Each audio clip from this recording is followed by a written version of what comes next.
কথায় আছে, মা বাবার হুঁশ নেই, পাড়া প্রতিবেশীর ঘুম নেই।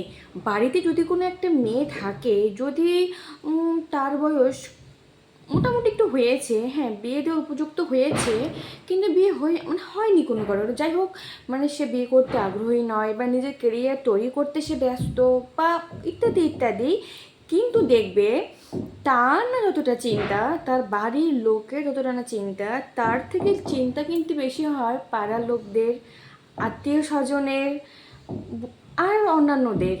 তারা কানাঘুষো করতে থাকে যে এই দেখো, মেয়েটা বাড়িতে বসে আছে, কবে বিয়ে দেবে, এর তো বয়স হয়ে গেছে, একে তো তাড়াতাড়ি বিয়ে দেওয়া উচিত।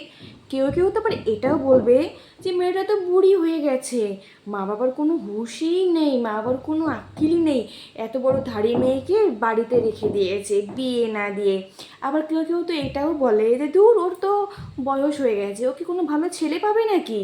হুম, এই হলো আজকালকার যুগের মানুষের কথাবার্তা। যুগ উন্নত হয়েছে ঠিকই, অ্যাডভান্স হয়েছে ঠিকই, কিন্তু মানুষের মন, মানুষের মানসিকতা, মানুষের রুচিসম্মত কথাবার্তা কোনোটাই কিন্তু উন্নত হয়নি, সেই একই দিকে পেছনের দিকে রয়ে গেছে। তাই না বন্ধুরা? শুনতে খারাপ লাগলেও এটাই কিন্তু সত্যি। একটা মেয়েকে যে কত রকমের কথা শুনতে হয়, কত রকমের যে নির্যাতন সহ্য করতে হয়, এটা একমাত্র সেই মেয়েটা জানে, অথবা মেয়েটার বাড়ির লোকেরা জানে।